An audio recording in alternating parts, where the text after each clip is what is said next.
Pinigai, investavimas, būtent apie juos šiandien kalbame VDU ekonomikos ir vadybos fakultete. Čia vyksta bendras VDU EVF ir investavimo klubų renginys Smart Money Talks.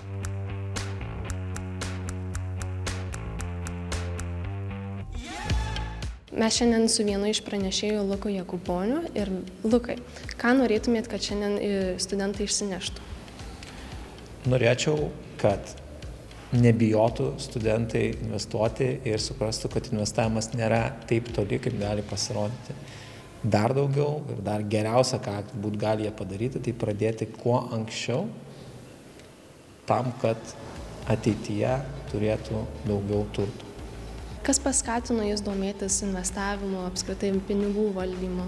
Mane paskatino domėtis universitetas. Universiteto metu, berods antram kurse, pradėjau domėtis investavimu, turėjau labai gerą dėstytoją, kuris užkabino toj temą ir paskui jinai visą gyvenimą lydėjo mane. Nulydėjo apskritai į profesionalų pasaulį finansų sektoriuje, darbo finansų sektoriuje. Esame su vienu iš pranešėjų Simonu Radzevičiu. Simonai, ką norėtum, kad šiandien studentai išsineštų iš tavo pranešimo? Turbūt manau tai, kad su pinigais yra dvi problemos realiai. Mes jų turim per mažai arba per daug realiai ir mes dažniausiai sakom, kad pinigai mums išspręs visas problemas, kas iš dalies nėra visiškai teisingai. Jie tiesiog vienas problemas pakeičiam kitomis. Mes, manau, labai dažnai bijom šitos temos, nors mes susidurėm beveik visi su vienodom problemom. Ta baimė galbūt mums neleidžia priimti normalių sprendimų, nes mes tiesiog apie juos nežinom. Vien dėl to, kad tėvai, jeigu su mumis būtų šnekėję, galbūt atviriau apie savo problemas kažkokias, arba ten galbūt kaip tik tipsus kažkokius būtų dalinę, tai būtų mums lengviau jų išvengti, kai mes suaugome. Lygiai tas pats mokyklose, mes turim šnekėti ne tik ten kaip matematika kažkokią, kaip išmokti kažkokią formulę realiai, bet ir kaip galbūt ją daugiau pritaikyti realiai su finansais kažkokiais. Tai, kad gal taip bendrai, jeigu paėmus, kad dauguma klaidų nėra susijusios su kažkokiais skaičiavimais, o dažniausiai yra susijusios su mūsų emocijom ir mūsų kažkokio elgesiu. Tai pameti discipliną, lygiai taip pat kaip nustojai vaikščioti į sporto salę, pradėjai priaugti svorio galimai, tai lygiai tas pats yra su pinigais, nustojai prižiūrėti, iš kur jie ateina, nustojai prižiūrėti, kur jie išeina ir žiūrėk, kad jų vis mažiau ir mažiau ir mažiau lieka. Esame su viena iš organizatorių, Asta Gaigalinė. Asta, tai kodėl yra svarbu organizuoti tokių pobūdžio renginius? Todėl, kad vien tik tai dėstydamas arba vien tik tai kalbėdamas, tarkim, su draugais ar šeimos nariu, tu tokią vienpusišką turi informaciją.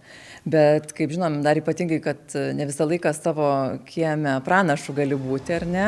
Ir kiek mano patirtis, jau daug metų su asmeninių finansų dalykais, visokiais dirbu su studentais, vyresnių, jaunesnių kursų. Tai kai tu pasakoji ir dar paskui praktikas pakartoja tavo tas, ar užtvirtina, ar kažkokiais pavyzdžiais paremia tavo tas tiesas, tai visą laiką efektas yra stipresnis. Tuo labiau manau, kad labai svarbu įtraukti į pasaulinius renginius, kur ir buvo skirtas šitas renginys, būtent pasauliniai pinigų savaitėjai, kadangi iš nuo pačių pradžių organizuojam renginius, pradžiai su tokia nežinomybė, ką čia daryti, juk viskas labai paprasta. Tiesiog darai tai, kas rūpi, kas svarbu ir labai tų temų daug įvairių su pinigai susijusių yra ir svarbu jas iš įvairiausių pusių liesti. Ir labai džiaugiuosi, kada studentai klausia įvairiausius klausimus, pamatai, kas jiems svarbu yra. Ne? Ir tikrai tais praktikais džiaugiamės, kurie ateina, dalinasi ir tokia studentams suprantama kalba. Tada jam tikrai ir drąsiau, nes kartais ko trūksta, nebūtinai tik tai žinių. Dažnai trūksta drąsos tam pirmam žingsniui, galbūt kurio nedarė tavo aplinkoje niekas, tai pačiam tikrai nedrąsu, tuo labiau dar su pinigais, ar ne, tokių resursų, kurio mums turbūt visiems trūksta. Tai va tas padrasnimas iš įvairių tribūnų, iš įvairių rolių yra tikrai labai svarbus. Aš manau, kad ypač lietuviams labai svarbu kalbėti apie pinigus, nes tai yra viena iš tokių tabų temų. Aišku, dabar jau tas tabu po truputėlį sklaidosi, bet tikrai ne viena karta užaugo su tokiom frazėm kaip pinigai ne vaikų reikalas, arba mes rimtus reikalus aptarinėjom, tai vaikai eina į kitą kambarį. Bet tada, kai vaikui sueina 18, 21 ar kitas amžius, kada jam jau automatiškai tikimas iš jų savarankiškumo, bet kaip to savarankiškumo turėti, jeigu tu apie tai nekalbėjai, nematėjai priimamų sprendimų ir labai svarbu, manau, kalbėti ir apie klaidas, ką mes šiandien ir darėm su pašnekovais, su pranešėjais, todėl, kad kai atrodo, kad visi protingi, visi žino, kalba aukštom frazėm, žino, kur, ką, kaip daryti ir pradedam šnekėti, labai tokiam sofistikuotam lygyje, tai irgi nepasiekiam savo rezultato. Tai labai svarbu kalbėti nuo tokių pagrindų, labai paprastai ir kalbėti apie klaidas. Kad aš irgi klystu, galbūt pradėjau nuo klaidos, nes tikiu, kad kiekvienam tenka suklysti, svarbiausia pasimokyti ir jeigu dar gali duoti patarimą kitiem, tai iš vis yra labai vertinga. Tai šiandien esame su viena iš organizatorių, Gintarė Leckė. Tai Gintarė, kodėl apskritai yra svarbu kalbėti apie pinigus?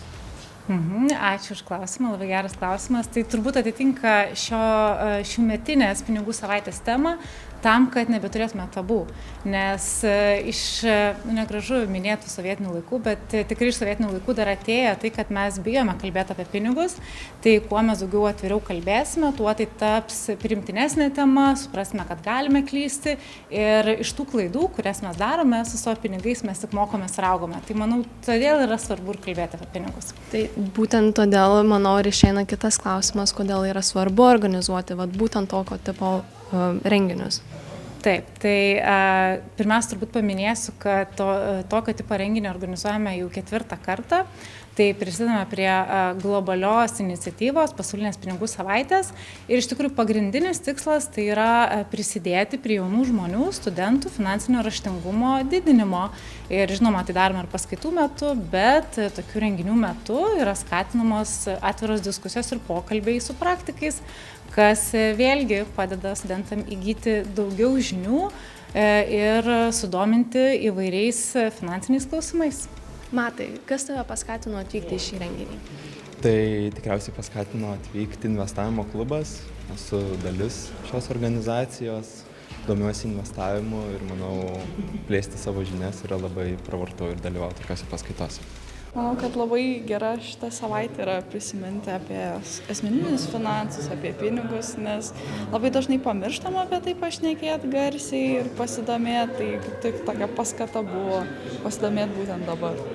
O pati apie pinigus drąsiai šneki ir vis dėlto dar tau pinigų tema yra tokia tabu? Tikriausiai tarp artimų draugų labai dažnai apie tai diskutuojam, žinoma, atsirenki prie kokių žmonių, aš manau, kad tai yra tabu tema, bet kuo toliau, tuo daugiau matau garsiai šnekančių žmonių apie tai ir todėl manau, kad po truputį jau galėsime ir apie tai viešai šnekėti. Žinokit, mano šeimoje tai labai atvirai šnekėjom apie pinigus nuo mažens. O galbūt kažką išsinešei gerą citatą, mintį ar išmokai iš to renginio? Investuok į tą, ką supranti, kas tau įdomu, kas tau rūpi, ką tu domėtumais, jeigu ir neinvestuotum, tu vis tiek tuo domėtumais, tau tai vis tiek būtų įdomu. Tai tas turbūt mintis būtų. Man labai patiko mintis, kad kiekviena klaida tai nėra tiesiog klaida, o iš jos galima labai daug ką ir išmokti. Tai aš manau, kad čia yra šiek tiek tokia paskata nebijot bandyti kažką veikti kitaip, ieškoti sprendimų, kurie yra galbūt net geresni ir galbūt tos klaidos, kurias padarysi, atneš dar daugiau pliusų tau.